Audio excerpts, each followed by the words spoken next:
नमस्कार दोस्तों, लीगल गुरुकुल में मैं एडवोकेट पीयूष मित्तल आप सभी का बहुत बहुत स्वागत करता हूं, जहां मिलती है आपको सही लीगल नॉलेज और सही लीगल एडवाइस। दोस्तों, आज के वीडियो में हम ऑनरेबल सुप्रीम कोर्ट की एक लेटेस्ट और बहुत ही इम्पोर्टेंट जजमेंट पर बात करेंगे, जिसमें ऑनरेबल सुप्रीम कोर्ट ने बताया कि एक बेटे का अपने पिता की प्रॉपर्टी पर क्या अधिकार है और कब एंसेस्ट्रल प्रॉपर्टी यानी कि जद्दी प्रॉपर्टी को बेचा जा सकता है। दोस्तों, ऑनरेबल सुप्रीम कोर्ट का यह फैसला हिंदू फैमिली के लिए बहुत ही इंपॉर्टेंट है, क्योंकि एंसेस्ट्रल प्रॉपर्टी को लेकर के या अपने प्रॉपर्टी राइट्स को लेकर के फैमिलीज में काफी इश्यूज खड़े हो जाते हैं। दोस्तों, यदि हम एंसेस्ट्रल प्रॉपर्टी की बात करें तो एक क्वेश्चन बड़ा ही नेचुरल सा उठता है कि क्या एक पिता अपने बेटे को पूछे बिना, बाकी को-पर्सनर्स को पूछे बिना एंसेस्ट्रल प्रॉपर्टी को बेच सकता है? ऐसे में ज्यादातर लोगों का जवाब नेगेटिव में ही होगा, क्योंकि एंसेस्ट्रल प्रॉपर्टी जद्दी प्रॉपर्टी होती है, दादा लाई प्रॉपर्टी होती है, इसलिए एंसेस्ट्रल प्रॉपर्टी को बिना किसी की परमिशन के बेचा नहीं जा सकता। लेकिन ऑनरेबल सुप्रीम कोर्ट ने अपने इस डिसीजन में कहा कि एंसेस्ट्रल प्रॉपर्टी को कर्ता के द्वारा यानी कि हेड ऑफ फैमिली के द्वारा बेचा जा सकता है, यदि कुछ कंडीशंस फुलफिल होती हैं। और वो कौन सी कंडीशन है, ये भी मैं आगे इस वीडियो में आपके साथ डिस्कस करूंगा। दोस्तों, ध्यान रहे कि अगर वो कंडीशंस फुलफिल हो जाती हैं तो कोई भी व्यक्ति, चाहे वो बेटा हो या को पार्टनर्स हो, कोई भी एंसेस्ट्रल प्रॉपर्टी की सेल को चैलेंज नहीं कर सकता।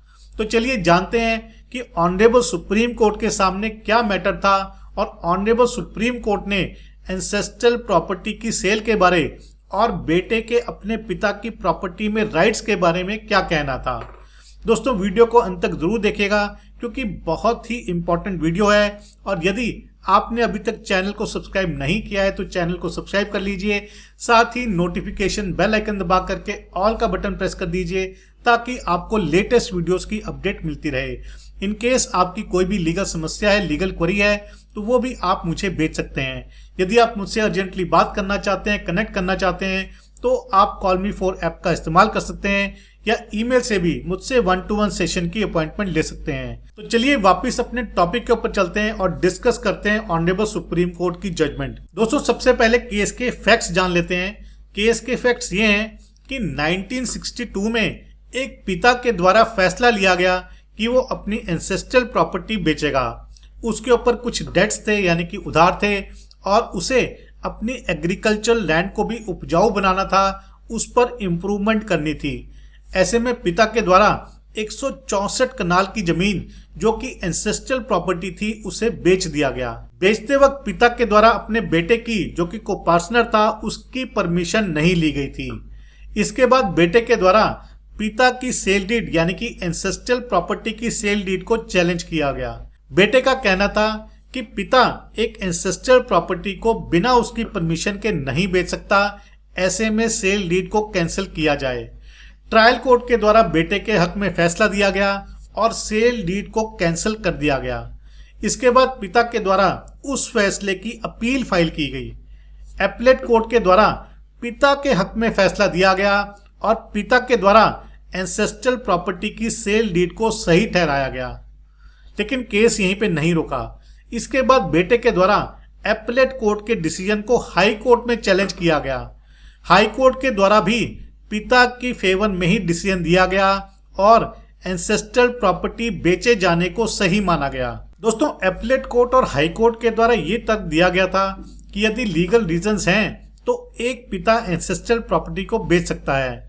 हाई कोर्ट के ऑर्डर को बेटे के द्वारा ऑनरेबल सुप्रीम कोर्ट में चैलेंज किया गया। दोस्तों, ऑनरेबल सुप्रीम कोर्ट ने इस केस में ऑब्जर्व किया कि कर्ता यानी कि हेड ऑफ द फैमिली, जो कि इस केस में पिता था, उसके द्वारा एंसेस्ट्रल प्रॉपर्टी जो बेची गई थी, वो उसने डेट को रीपे करने के लिए यानी कि उधार वापस देने के लिए और अपनी एग्रीकल्चरल लैंड पर इंप्रूवमेंट करने के लिए बेची थी, जो कानूनी रूप से ठीक था।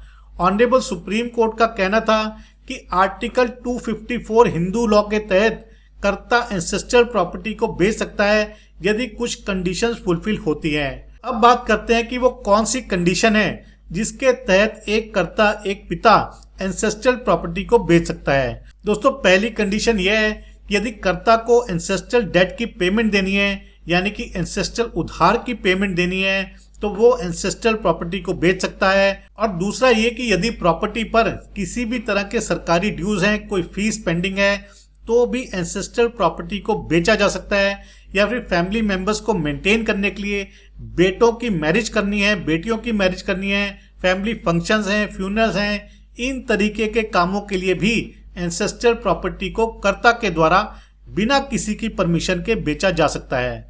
दोस्तों, इस केस में पिता के द्वारा ये प्रूव कर दिया गया था कि उसने जो एंसेस्ट्रल प्रॉपर्टी बेची है वो एंसेस्ट्रल डेट को चुकाने के लिए बेची थी, साथ ही एग्रीकल्चर लैंड को इंप्रूव करने के लिए बेची थी।